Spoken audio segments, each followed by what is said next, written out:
This episode is brought to you by State Farm. Knowing you could be saving money for the things you really want, like that dream house or ride, is a great feeling. That's why the State Farm Personal Price Plan can help you save when you choose to bundle home and auto. Bundling, just another way to save with the Personal Price Plan. Prices are based on rating plans that vary by state. Coverage options are selected by the customer.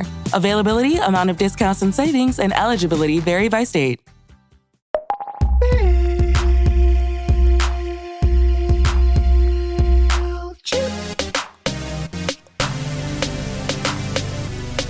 When you wanna grow your list size, pop up like it's hot, pop up like it's hot, pop up like it's hot. And when you gotta boost your revenue, pop up like it's hot, hey, pop up like it's hot, pop up like it's hot. Pick your favorite template, you can tailor to your brand. They're MailChimp-erific, you're gonna be a fan. MailChimp your marketing with our new customizable pop-ups. Una silla de masajes puede parecer extravagante.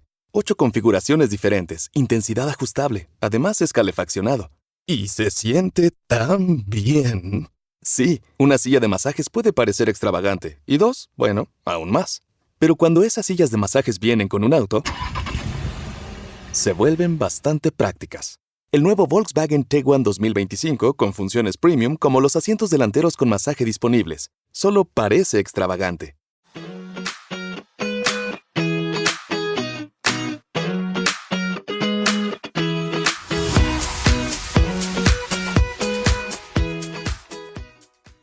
Welcome back to Unscripted. I'm Paige. And I'm Natalie. This is our second installment of AITA, Am I the Asshole? Where we read you stories from people who are wanting to know if they're the asshole for whatever it is that they're doing, feeling, whatever it is that happened. Sometimes they are and sometimes they aren't. And that's what we'll be figuring out as we talk about them. Yeah, it's always a wild ride. Always a wild ride. Before we read any of these stories, recently, I was looking like an asshole because I fell, not for the first time, but for the second time while walking to my car at work. And I have no idea what caused me to fall either time. And they were like probably a year or two apart. So it's not like it's just something that happened. And I am pretty clumsy. I'm a pretty big klutz. And my bag for work is really heavy. So I don't think that helped. But I massively hurt my knee. It's bruised. Yeah, that's what you were saying. You had a hard time on your walk earlier. Your poor little knee's bruised. You had to take ibuprofen, Tylenol. It's just not good. It's not good. And it's making me feel I'm getting too old or something because I'm a little too sore after a spill. But it is better than it was the first night. So that is hopeful. I'm going to give it a week or so. And if it's still not great, then I'll go to the doctor. But because I can walk normally, just with some slight pain in certain positions, I think it's going to be okay. But I need that bruise to go away before I know more. But so that was me being the asshole. So I think we all have... I don't think you were being the asshole. I think you just happened to look like one. I look like an idiot. Let's put it that way. Yeah. Because these stories, as you know, from our first installment, these stories are usually pretty complicated. Yeah. A lot of feelings on the line. Let's start with one. All right. This one is titled, Am I the Asshole for Refusing to Babysit My Husband's Kids so he can have some time off? Immediately, no. She's 29 and said her husband, who's 34, has 3 kids from a prior marriage, 11, 7, and 6.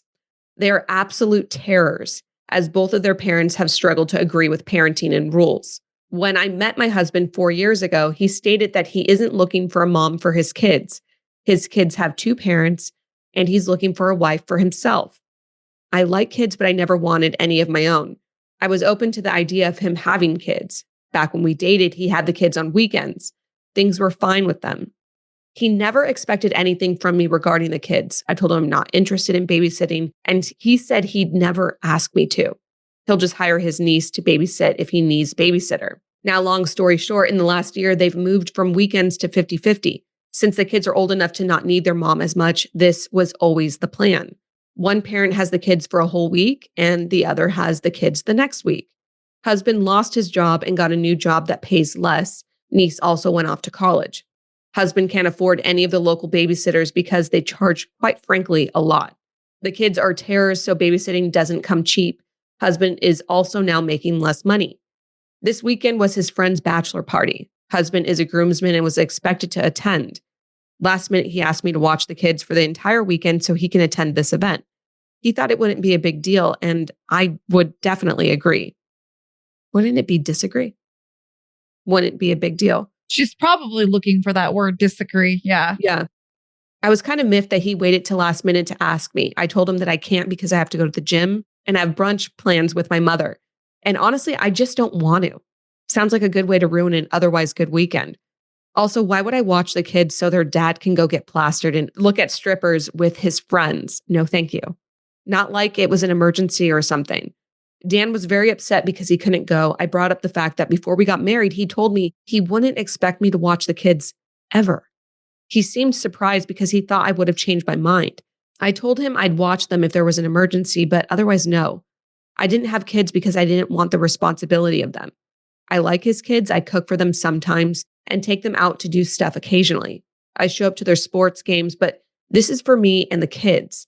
I would say that they all really like me because I don't try to meddle and pretend to be their mom. I'm their dad's wife that they like. I love Dan, but I think he needs to try not to shirk his responsibility as a father. He signed up for this. Having kids means you don't always get to do the things you want to do. Am I the asshole? And then she edited and said, their mom won't switch weekends with my husband. She makes plans for the weekends when my husband has the kids. She's not going to cancel her plans last minute because he doesn't have a babysitter and wants to go out with his friends. There's a lot to unpack here. So much, right? I don't feel like it's just so straightforward.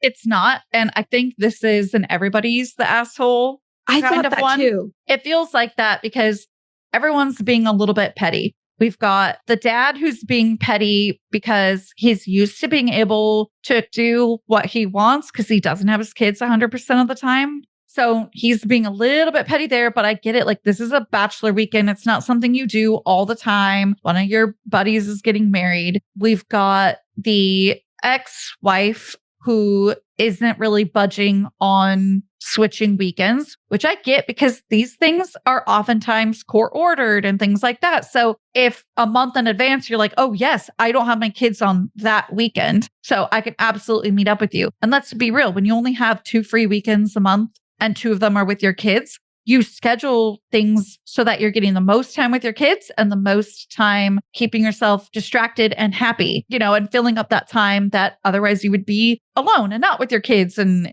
listening to younger divorced people with kids, it can be very lonely, but also they come to enjoy what it is they do on those weekends because it's what kept them sane during a really hard time. Now it's a protection of that. So I get why she wouldn't want to. I get why the dad would be upset. And I get why the new wife is upset in that she was very clear on her boundaries. However, when you marry someone with kids, you are marrying those children.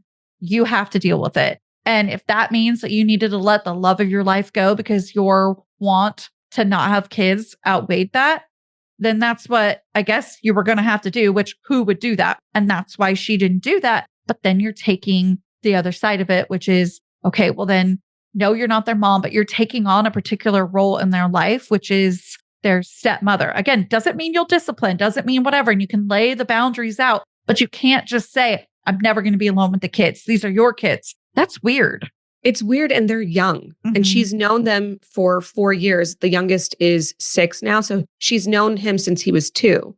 And you're saying that the kids who live in your house half of the month, you don't have any sort of want to help out with that? She did say she cooks sometimes and she'll go to their games, but that's because they have a good relationship, her and the children. And I just think, wouldn't this be a great opportunity for her to have a fun weekend with her stepkids? And obviously it's not her responsibility. She didn't birth those kids. She made a very clear boundary when they did get married, but it doesn't seem like a reasonable boundary to say, I'm unwilling to do all this when you know that the setup of custody is going to change to 50-50 and they're going to be living in your house half the time. Exactly. It's not as reasonable. It is a bit unreasonable because exactly like you mentioned, they're living in your house, sister. So what do you mean? And she did say, I am my husband's wife, but you're also their stepmother, regardless of if you want to be or not. That's just, they came with him. They're part of the package. Now, is a weekend alone with them a lot? Yes. Oh, I'm sure. I think what we need here is some kind of compromise. Maybe the dad isn't going away the entire bachelor weekend. Maybe he's going, I know it's annoying, but hey, you have kids, so they should be taking priority. Maybe he's going just overnight. And so you're going to have the kids one night overnight, and that's it. He leaves that day, you have the kids, you go to sleep, you wake up, and he comes back later that afternoon or that evening or whatever. So he's got a good bulk of time at the bachelor party, but a weekend is a lot to ask of her. I do agree with that when she has so clearly said, like, look, this is not something I've been super interested in taking on. It's not that I don't like your kids. It's just that I don't intend to pretend to play mom or take on that role. But again, it is somewhat of an unreasonable boundary when kids are just involved. A 2-year-old, for example, like the youngest was when she came into their life, a 2-year-old doesn't really know the difference when they wake up and they're throwing up at night. They just need help. And if you're the adult, you need to help. It doesn't matter if it's dad or stepmom or whoever, like help them. You used a really good word when you said compromise. And I think all 3 of the adults in this situation aren't willing to compromise. Mm-hmm. It sounds like the mom, the husband's ex-wife, isn't willing to compromise. But like you said, it could be a little bit more complicated than that. So I'm going to give her a pass. It sounds like the father is unwilling to compromise on the weekend when, like you said, he could just go for part of the time, or he could acknowledge that, yes, this may not be the best thing for me to attend. He's also not making as much money as he used to. Mm-hmm. Does he need to go and get drunk with his friends for a weekend? Maybe not. Right. Maybe he can take the groom out for a night, a different day. So even if he had to miss the bachelor weekend, he still gets to celebrate his friend. And the new wife isn't willing to compromise at all. And she's almost trying to teach him a lesson, it feels like. Yes. When you're doing everything right, working out, eating clean, staying committed, but the scale just won't budge, it's frustrating and honestly exhausting. But that's exactly where Hers can help. Hers is transforming women's healthcare by making access to affordable, medically guided weight loss treatment more convenient than ever. Through Hers, you're connected with a licensed medical provider who works with you to find the treatment option that's right for your body and your goals. If prescribed, your plan may include medication as a part of a comprehensive, doctor-developed weight loss program. You'll get ongoing care, regular check-ins, dosage and medication adjustments, and 24/7 online support, all with no hidden cost and no membership fees. Hers focuses on realistic, sustainable weight loss, not restrictive diets. And it offers access to both oral medication kits and GLP-1 injectables. Oral medication kits start at just $69 a month with a 10-month plan when paid up front. And the best part? Everything is delivered straight to your door with free shipping. If you've been struggling to find a weight loss solution that works for you, Hers might be the place to start. Affordable, accessible, and tailored to you. Start your free online visit today at forhers.com/diaries. That's FORHERS.com/diaries for your personalized weight loss treatment options. Forhers.com/diaries. Weight loss by Hers is not available everywhere. Compounded products are not approved or reviewed for safety, effectiveness, or quality by the FDA. Prescription required. See website for full details, important safety information, and restrictions. Actual price depends on product and plan purchased. Well, you're out enjoying the beach, barbecues, and those lovely summer 3-day weekends, your wireless bill should be the last thing that you're worried about. And that's why you should consider making the switch to Mint Mobile. With plans starting at just $15 a month, Mint Mobile gives you premium wireless service on the nation's largest 5G network. The coverage and speed that you're used to, but with way less cost. So while your friends are sweating over their data overages and surprise charges, you'll be chillin', literally and financially. So say bye to overpriced wireless plans and jaw-dropping monthly bills and unexpected overages, because Mint Mobile is here to rescue you. All Mint Mobile plans come with high-speed data and unlimited talk and text. Again, delivered on the largest 5G network. Use your own phone with any Mint Mobile plan and bring your phone number along with you too. Ditch overpriced wireless and get 3 months of premium wireless service from Mint Mobile for $15 a month. Honestly, I'm considering making the switch to Mint Mobile myself after all I have learned recently since we started working with them, and you should consider it too. It's definitely a massive price decrease from my current provider. This year, skip breaking a sweat and breaking the bank. Get your summer savings and shop premium wireless plans at mintmobile.com/diaries. That's mintmobile.com/diaries. Diaries. Upfront payment of $45 for 3 months, 5 gigabyte plan required, equivalent to $15 a month. New customer offer for first 3 months only, then full price plan options available. Taxes and fees extra. See Mint Mobile for details. Hey, it's Paris. You know I love sparkly things, right? Like stars. Duh. And thanks to Hilton and AutoCamp, I just slept under them. Picture me serving looks by the fire outside my luxurious Airstream, making s'mores with the kids, while a national park is our backdrop. The great outdoors meets Hilton hospitality. That's hot. Explore all the new ways to stay at Hilton.com. Hilton for the stay. With a major selection of the looks your kiddos love starting at just $4 in the Walmart app, a new school year means a stylish new them.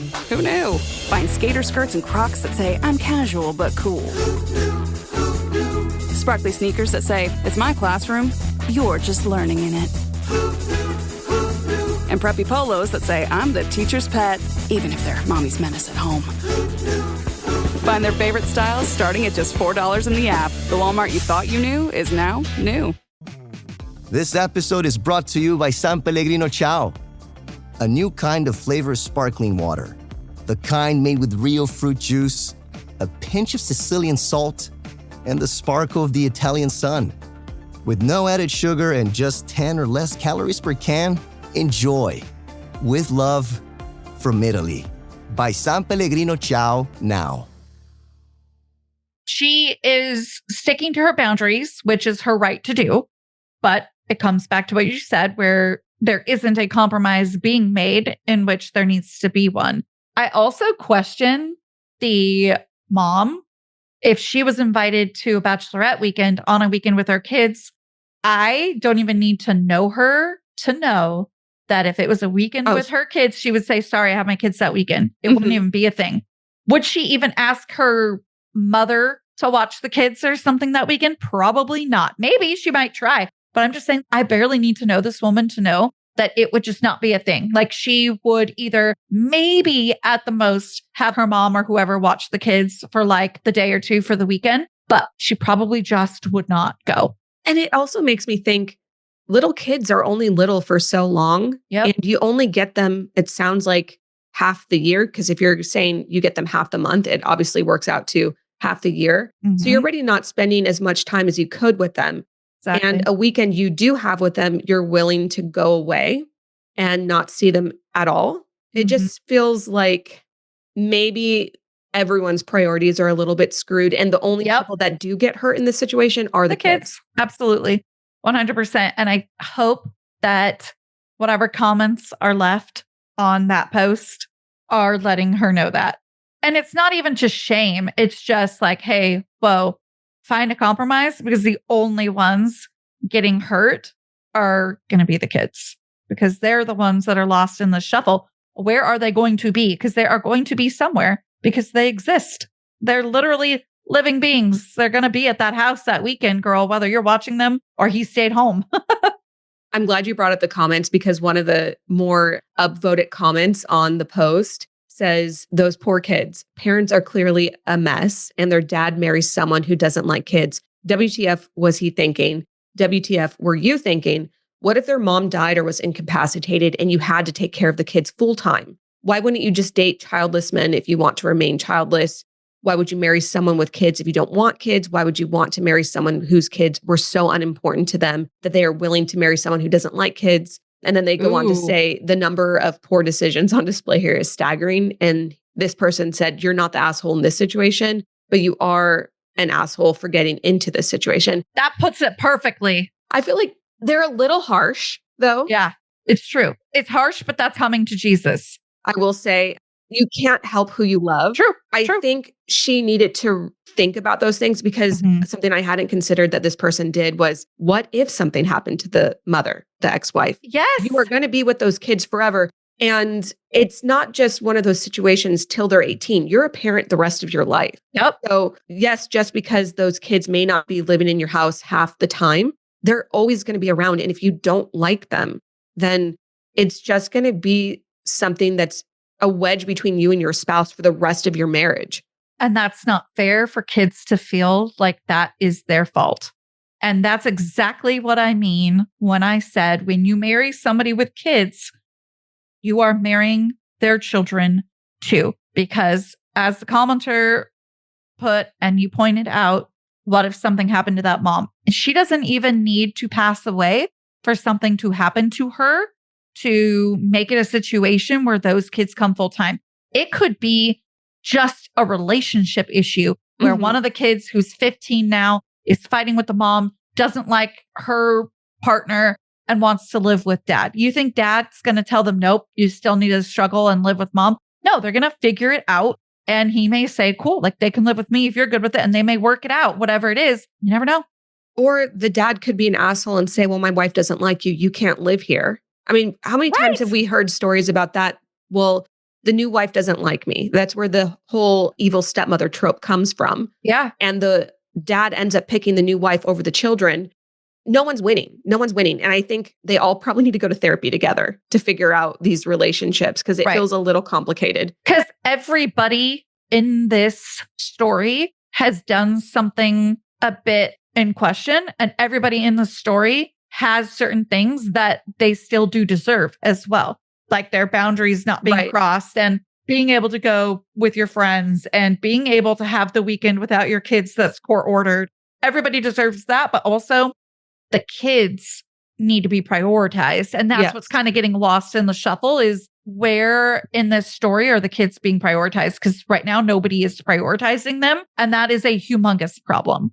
Can I say, though, that I think the father is the biggest asshole out of this entire story? Because how could he marry someone that doesn't like his children? Obviously, I don't have kids, but if I had a child, I hate to say it, but no, I don't have kids. But if I did, I think they would be my priority because they need me. They need me to protect them. They need me to help them get through their childhood and provide a stable home environment. And if I were to go and marry someone who didn't like my kids or even just didn't want to spend time with my kids, I don't know how I could make that relationship work. So I understand he had to tell her what he felt he needed to by saying, I'm only looking for a wife. I'm not looking for a mother, but a second mother for my children. But why wasn't he? You said it best when you said that the boundaries that she had, while valid, are not realistic in this situation. And I think it ties back to that. I can't say, oh, she doesn't like these kids personally, but she doesn't like kids to the point that that's what's making her not want to have kids, which is fine. Please don't have kids. If you don't, I think that's great. But he needed to have realized that that might not be the best fit, or that was going to need to be a point of growth in their relationship, that something was going to have to happen. It doesn't mean force her to like them or whatever, but I'm kind of with you. It's a little bit irresponsible because of how unrealistic those kind of boundaries and terms are for somebody who doesn't want to have their own kids to then be married to somebody who has kids because half the year you have kids.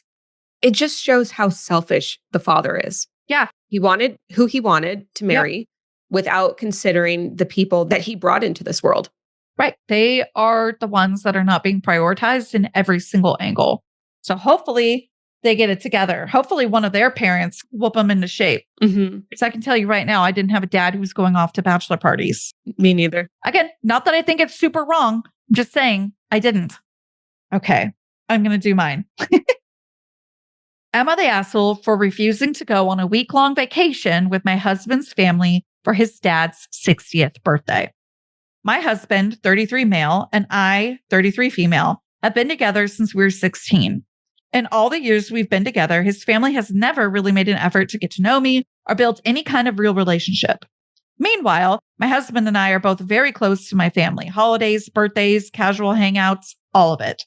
After we got married a couple years ago, not much changed. His family still had a very limited contact with us. Months will go by without a call or text.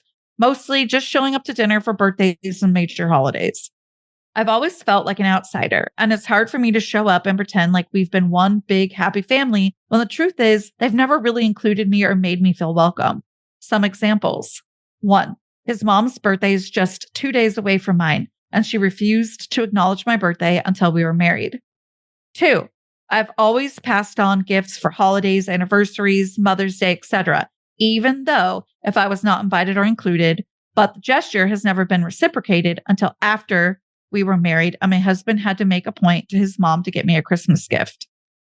Now, his dad is turning 60, which I understand is a big milestone. I'm happy to celebrate with them and attend any kind of party or dinner. But here's the issue. His mom wants to plan a week-long trip to an all-inclusive resort to celebrate and expects us to join. I've already voiced to my husband that I'm not comfortable with this. Aside from the obvious cost, around $4,000 for both of us. I'm assuming she means it's $4,000 collectively, not $4,000 each. Mm-hmm. I really don't want to spend 7 days of my limited vacation time making small talk and pretending to be close with people who've never shown real interest in getting to know me. I feel like I'm being asked to fake a relationship that doesn't exist. And honestly, that feels draining and disrespectful to my own time and emotional energy. It just feels fake. My husband understands how I feel, but I can tell he's torn. I told him I support him going if he wants to, but I personally don't want to go. So, am I the asshole for not wanting to spend a week on vacation with my in-laws? No, she is not the asshole. It sounds like that family is full of assholes, but she may not be one of them. Maybe it's genetic. If you didn't have to pay for it, then I would say yes. And I know, especially with how expensive everything is today, that it's not always something that parents of families can do or afford to have a family vacation to pay for everybody, where you could get one big thing and everybody chips in. And we have a little bit of both situations in my family, I would say. So I get both sides of that. But $4,000 is a huge ask. It's a huge ask. So what I'm trying to say is I think it opens up the right for you to say, hey, sorry, we're not really willing or able or whatever the feeling is to afford that. I think it's more than okay to say you are not willing to afford something. That's fine. That just means that's not really something I'm willing to kind of like dig into my coffers for. $4,000 is a lot. That may be your own vacation. In California, that may be your property taxes. So I don't think because you pay for it that you should have to go. Do I think that you need to be willing to buck it up for your husband's family and include them, invite them over? They may feel like it's hard to tap into you. They're already a unit. So I'm not putting that blame on her. I'm just saying that relationships always take two sides. And I'm sure she's tried in her own way. But like, you do have to say, hey, why don't you guys come over for dinner? Or why don't we meet up for a dinner so that you can have that hour of just time with them alone? Look, I get it. I have two sets of in-laws. So I understand I don't want to say difficult. Well, it's a balancing act. It's not necessarily difficult, but it takes time and practice. And you have to really consider all the people involved. And you need to be intentional about making sure that you are putting into a family. And I will say a lot of times with a daughter-in-law versus a son-in-law, that can be more sticky or difficult to navigate is all, because women oftentimes are kind of running the ship with calendars for whatever reason, whether you want to call it weaponized incompetence, whether you want to call it women are just controlling, whether you want to say, hey, that's gender roles. I agree with that. I don't care why it's happened. That's not what we're getting into here, because I think there's a combination of things. But the fact is that we see it very often that women are controlling the household and the calendar, or I shouldn't say controlling. I should use managing. More appropriate word is managing, because controlling is not it. It tends to fall on them, whether some women like it that way, some women don't. And that alone is more difficult to navigate, right? You're kind of running the ship a little bit. So it's hard to insert yourself. So you need to wait for that invitation. And if the other side's not getting the invitation, I think that this is where issues between in-laws can happen. The Abercrombie Kids Summer Sale is in full swing with up to 50% off select styles for the season. Summer plans, vacation, and camp days are all covered with new dresses, shorts, tees, and swim. Abercrombie Kids has the summer staples they need and the looks that they want to wear. Shop in-store, online, or in the app. Offer applies to select styles as indicated. Discount applied at checkout online. How do you top your love for your cat? With a cascade of decadent savory gravy over a mouth-watering mousse pâté. Fancy Feast gems. 2 gourmet pâtés in one convenient pack. Simply peel and plate to reveal a pyramid shape that makes eating delightful and pamper her with an experience as extraordinary as she is. Turn the everyday into the extraordinary with Fancy Feast gems. Empower. Jen has ordered a decadent seafood tower, king crab legs, lobster tails, and a waterfall of caviar. Pricey? You bet. But Jen worked with Empower on her savings and investment strategy and planned for splurges like these. She got good at money, so she can be a little bad. Ooh, champagne. Empower. Invest well, live a little. Start today at empower.com. Past performance is not indicative of future returns. Investing involves risk. You may lose money. Advisory services are provided for a fee by Empower Advisory Group, LLC, EAG, a registered investment advisor with the Securities and Exchange Commission. OMG, those shrimps are really jumbo. Yep, the beauty junk drawer. Full of those used once, why did I buy this? That was a waste products. Stop adding to it. Shop at Sephora and break the cycle. Sephora only carries the hot, high-quality products you'll never regret buying and brands you can only find at Sephora, like Kayali, Makeup by Mario, Kerastase, and M Beauty. Shop the hottest beauty with no regrets, only at Sephora. Your local Benjamin Moore retailer is more than a paint expert. They're someone with paint in their soul, a sixth sense honed over decades. And if you have a question about paint, it's almost as if they can read your mind. I sense you need a 2-inch angle brush for the trim in your family room. Regal selected an eggshell finish and directions to the post office. Benjamin Moore paint is only sold at locally owned stores. Benjamin Moore. See the love. That was so well stated. And we could simplify it and say that very boomer phrase, the phone works both ways. Mm-hmm. So obviously, if the invitations are only happening on one side, the other side is going to feel some type of way. And that may be reflected in their interactions with the daughter-in-law. I also agree that if the vacation were paid for by the in-laws, it would be much harder for her to say, no, thank you, we can't go. Mm-hmm. But the fact that they do have to pay $4,000 and give up time and give up vacation days in order to go is unreasonable. And if they aren't able to go, I don't think the in-laws have a right to be upset. Because if they definitely wanted this to happen, they could celebrate the dad's birthday at home with the whole family and then go on their vacation with those that are able to afford it, or they could pay for everyone to go. It reminds me of the last story that we were discussing in the duration of time aspect as well. A week is a really long time to spend with people that you see only several times a year. It doesn't even sound like they're seeing them once a month. Mm-hmm. It's really birthdays, major holidays, and it's not like some big anticipated collaborative event. They're kind of just doing it to do it. It feels like they're going through the motions for his family. And that makes me sad for him. I wish I knew on his family's side a little bit more about how they really are. How warm are you, or how aloof really are you with this couple?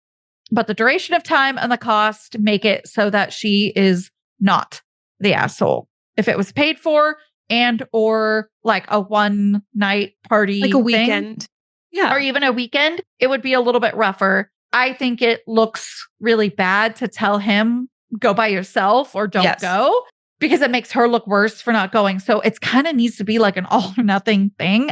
And I don't think they're going to come to that same conclusion, because this is his family that he grew up with. For her, it seems like they still feel a bit like not strangers, but lack of better word, it's just very unconnected. It's really sad too, because it sounds like they've been together half their life. They started dating, I think you said at 16 and they're 33. So more than half their life they've been together. And it sounds like there hasn't been efforts made on maybe either side to bridge that gap and make a relationship, forge some sort of camaraderie with each other.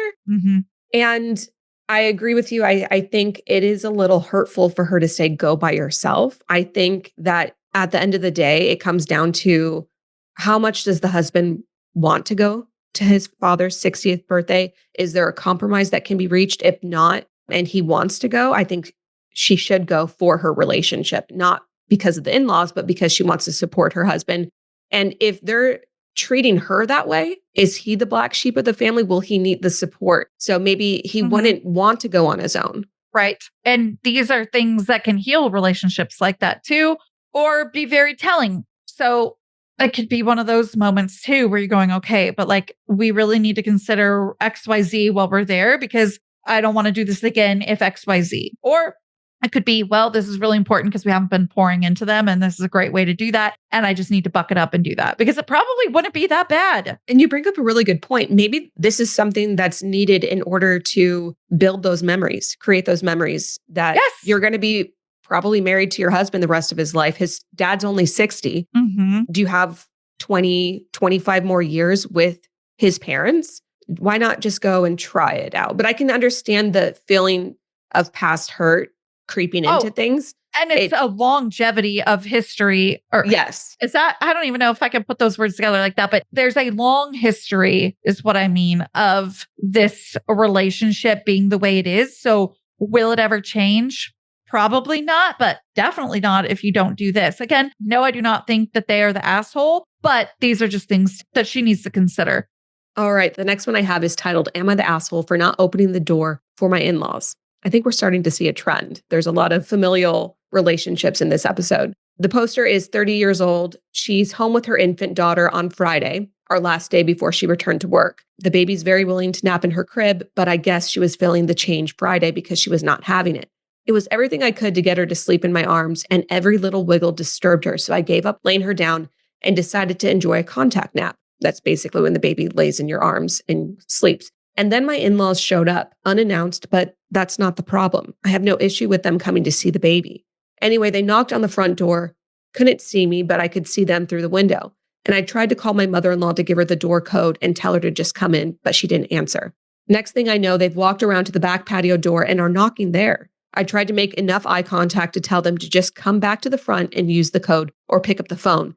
But I really can't see that door well from the couch. And apparently they only saw me, quote, look at them and then turn back around. I turned my head back to my phone and texted both of them the code and told them to come in.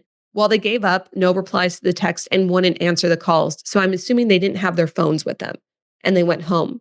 My mother-in-law texted me later that she didn't see her phone and it wasn't a big deal. They just had a present for the baby, but would see her later. So I thought that was the end of it. It never is the end of it, by the way. But evidently, they both told my husband they thought I was rude for looking at them and ignoring them. And that even though they understood that the baby was asleep, I hurt their feelings. I feel awful, but I really don't know what else I could have done without waking the baby after spending an hour and a half getting her to sleep. So, am I the asshole? No. No. That's such an immediate, quick no. I think the mother-in-law is the asshole here for continuing to make it a thing when it's very clear by the attempted calls. I mean, she literally has receipts. I texted you codes. I called you more than once. I could not move. You're here to see the baby that I am telling you made it so that I couldn't move and was asleep. Not only were they asleep, they're asleep on me. Everybody understands. There's even a phrase about it, right? Don't wake a sleeping baby. Mm-hmm. I mean, I know there are certain times where you're kind of supposed to so that they like sleep at night or whatever. But that aside, it's just a general like rule of thumb. Like when you don't have to, don't wake a sleeping baby. Moms, including boomers, would sit in cars or drive around in cars to either keep their kid asleep or get their kid to go to sleep. So everybody knows once that kid is asleep, you don't mess with it. And I can bet you in the text, or I hope she said in the text, I can't get up because the baby was being fussy and is sleeping. Come on in. Here's the code. Now, it's interesting to me that they don't already have the code, but maybe the code changes. Maybe it's new. You never know when you're going to get like a new door lock or handle. Maybe that's not something they're super comfortable sharing. I don't know. But I know that like my family knows my garage code, my nephews. My family has a key to my house, but yeah, they could have called their son and said, hey, what's the code? Or why didn't they have their phone on them? But I do want to read one of the top comments on this post. And I think it highlights something that I'm feeling while reading this. Am I the asshole? So it says, drop-in guests have to deal with the reality that perhaps their presence, while welcome, is not exactly convenient at that particular moment in time. You try to let them know to come in, shake it off. You're not the asshole.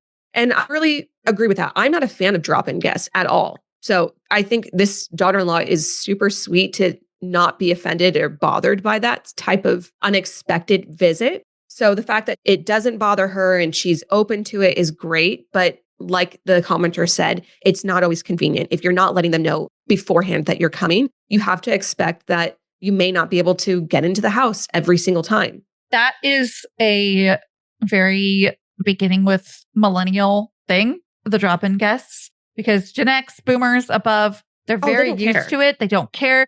Ring that doorbell. I'm going to answer it. Call me from a number that I don't know. I'm going to answer it.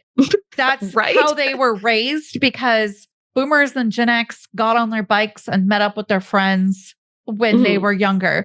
By the time that we millennials were younger, we grew up as kids meeting up by the old dirt lot, if you will, or in my experience, it was back behind the tree. So where we met all of our friends and we'd go knock on their doors when we were little. But as we got older and pagers and cell phones became a thing, that's what you did. You had codes for call me now. You had codes for, okay, come get me, on your pager, come get me or come meet me or come now. Like you had like different codes that people could page you or whatever, like whatever number they put in, you would know what it meant. Like we started communicating that way. And so it started this thing of, if I haven't told you I'm coming over, I'm not coming over. I'm not on my way. So now we're so used to that culturally as millennials and Gen Z, et cetera, because we rely on texts or whatever, or like set times that we know we're meeting. And like, even then we'll still text the day before or 2 days before, right? It's always 1 or 2 days before. Hey, are we good for Saturday? Are we still meeting up? Yeah. My girlfriends were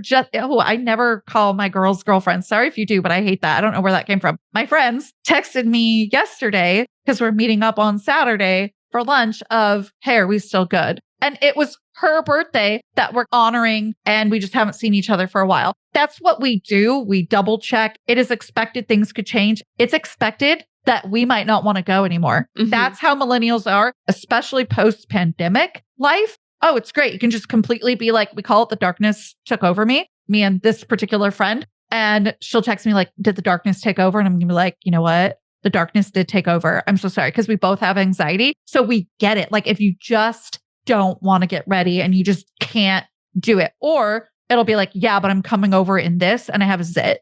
Cool. No worries. Come over. We'll watch Mary-Kate and Ashley. It's awesome. So she and I are very connected that way, but I would even say she's more of a cousin than even a friend at this point because I've known her since 5th grade. So she's more of like family. And whatever your feelings are about drop-in guests, it sounds like she did everything in her possible power to mitigate hurt feelings, and they're still choosing to have those hurt feelings. So she's not the asshole. I think it was breakdown in communication, and the mother-in-law should have left it at, oh, it didn't work out, and not bring the son into it. I think if they wouldn't have done that, it would have been okay. Very well said. This one, I didn't even know if I was going to read it, but I just am really excited to get your take on this. Am I the asshole for refusing to pay my friend after my ferret, quote, attacked, end quote, her $900 dress?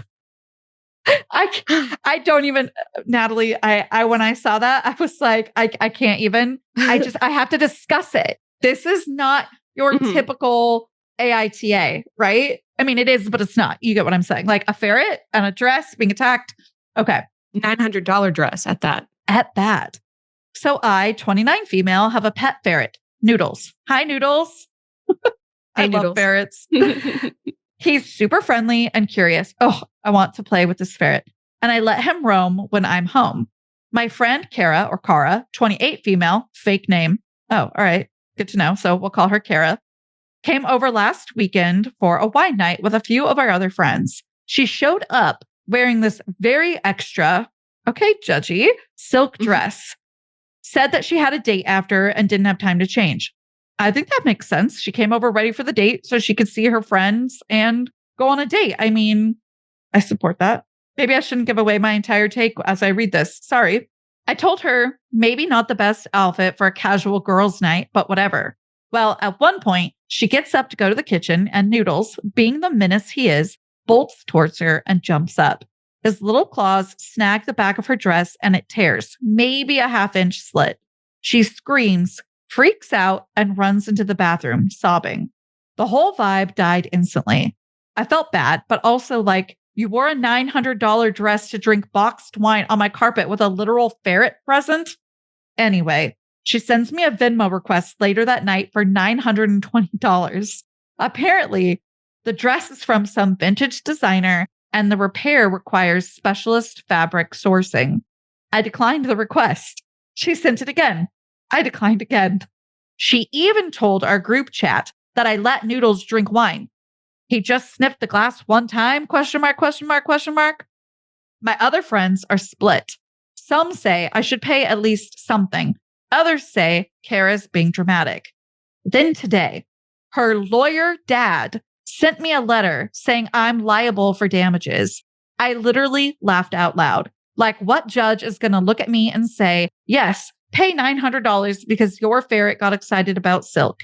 So, am I the asshole, or is this entire thing completely unhinged? This is just a whole load of wow. This reminds me so much of the Sex and the City episode where Carrie goes to her friend's house party. The host makes everyone take off their shoes and someone steals Carrie's $600 high heels. And so she goes back to the friend's house and says, you need to pay me for the shoes. They're $600. And the friend laughs at her and says, I'm not going to give you $600 for a pair of high heels. I have kids. I have bills. I'll give you $200. And to me, I feel like, at least when I have watched that episode, I felt like both of them were in the wrong. I don't think I would ask my friend to pay for a pair of shoes that were stolen by somebody else at a party they hosted. But at the same time, I wouldn't laugh at my friend and tell them I'm not going to. Like, obviously, the dress means a lot to this girl. And the other friend can't control what the ferret does. But you do have a responsibility when people are coming to your house to what your pets damage, right? So I think, if anything, she should have offered a little bit of empathy. I'm so sorry about your dress. I know it's vintage. I can't believe Noodles would do that. I'm sorry you were upset and cried. You were excited about the date. I could see all of this contention being avoided if maybe the ferret owner was a little bit more sympathetic to how the girl, Kara, felt.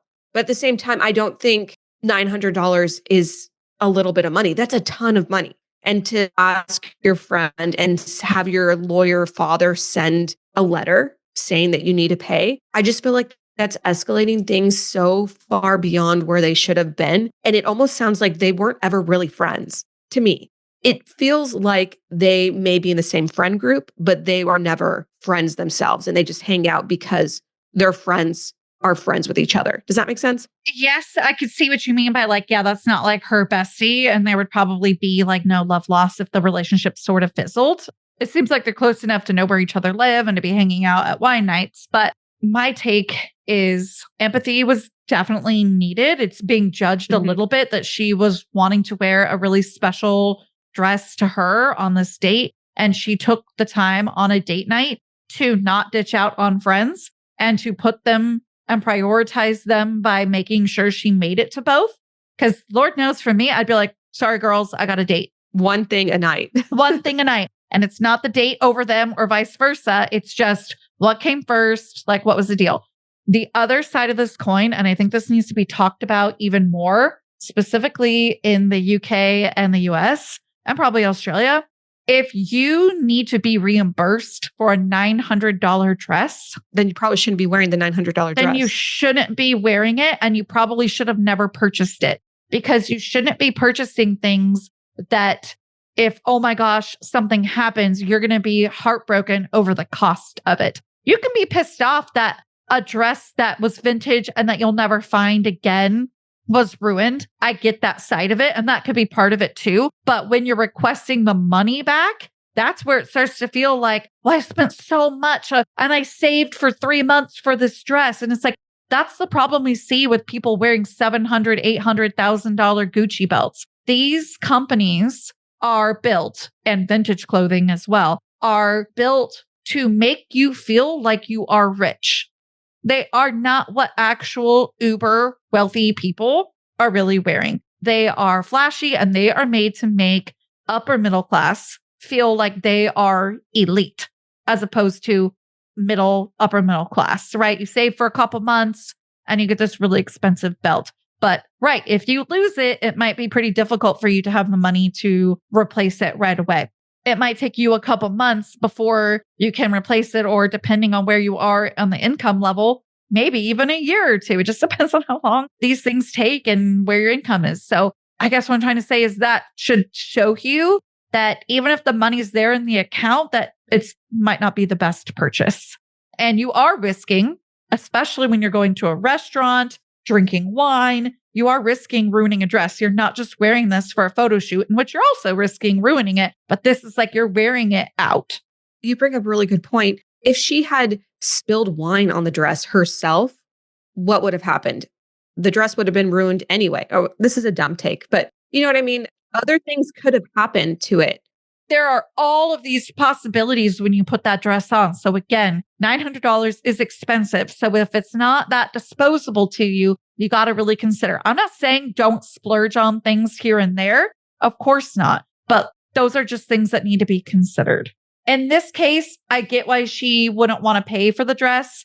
I think she should be willing to like help repair it because your animal did ruin something. And there's that principle of it. And then the other girl needs to be considering accepting less than the full price because you took risks wearing a dress that maybe wasn't as affordable to you as much as it felt good to you to wear something that was super expensive. And possibly because it's vintage, the price was even upped more than it was actually worth. So what would you say? Would you say they're both assholes or? Yeah, I think everybody's the asshole here. Yeah, same. What a note to end it on. And I really want to see a picture of Noodles the ferret, but I may never be able to see the ferret. And nobody asked in the comments. I want to see a picture of the dress. I would love to see the dress too. I don't know why I'm seeing pink. Did she say pink? I don't remember, but we know it's silk. So that is a very temperamental fabric. Absolutely. Well, thanks for joining everybody. Until our next Am I the Asshole special, we'll see you in our regular unscripted and true crime episodes. Until then. Bye. When you're doing everything right, working out, eating clean, staying committed, but the scale just won't budge, it's frustrating and honestly exhausting. But that's exactly where Hers can help. Hers is transforming women's healthcare by making access to affordable, medically guided weight loss treatment more convenient than ever. Through Hers, you're connected with a licensed medical provider who works with you to find the treatment option that's right for your body and your goals. If prescribed, your plan may include medication as a part of a comprehensive, doctor-developed weight loss program. You'll get ongoing care, regular check-ins, dosage and medication adjustments, and 24/7 online support, all with no hidden cost and no membership fees. Hers focuses on realistic, sustainable weight loss, not restrictive diets. And it offers access to both oral medication kits and GLP-1 injectables. Oral medication kits start at just $69 a month with a 10-month plan when paid up front. And the best part? Everything is delivered straight to your door with free shipping. If you've been struggling to find a weight loss solution that works for you, Hers might be the place to start. Affordable, accessible, and tailored to you. Start your free online visit today at forhers.com/diaries. That's FORHERS.com/diaries for your personalized weight loss treatment options. Forhers.com/diaries. Weight loss by Hers is not available everywhere. Compounded products are not approved or reviewed for safety, effectiveness, or quality by the FDA. Prescription required. See website for full details, important safety information, and restrictions. Actual price depends on product and plan purchased. The search for truth never ends. Introducing June's Journey, a hidden object mobile game with a captivating story. Connect with friends, explore the roaring 20s, and enjoy thrilling activities and challenges while supporting environmental causes. After 7 years, the adventure continues with our immersive travels feature. Explore distant cultures and engage in exciting experiences. There's always something new to discover. Are you ready? Download June's Journey now on Android or iOS. Well, you're out enjoying the beach, barbecues, and those lovely summer 3-day weekends, your wireless bill should be the last thing that you're worried about. And that's why you should consider making the switch to Mint Mobile. With plans starting at just $15 a month, Mint Mobile gives you premium wireless service on the nation's largest 5G network. The coverage and speed that you're used to, but with way less cost. So while your friends are sweating over their data overages and surprise charges, you'll be chillin', literally and financially. So say bye to overpriced wireless plans and jaw-dropping monthly bills and unexpected overages, because Mint Mobile is here to rescue you. All Mint Mobile plans come with high-speed data and unlimited talk and text. Again, delivered on the largest 5G network. Use your own phone with any Mint Mobile plan and bring your phone number along with you too. Ditch overpriced wireless and get 3 months of premium wireless service from Mint Mobile for $15 a month. Honestly, I'm considering making the switch to Mint Mobile myself after all I have learned recently since we started working with them, and you should consider it too. It's definitely a massive price decrease from my current provider. This year, skip breaking a sweat and breaking the bank. Get your summer savings and shop premium wireless plans at mintmobile.com/diaries. That's mintmobile.com/diaries. Upfront payment of $45 for 3 months, 5 gigabyte plan required, equivalent to $15 a month. New customer offer for first 3 months only, then full price plan options available. Taxes and fees extra. See Mint Mobile for details.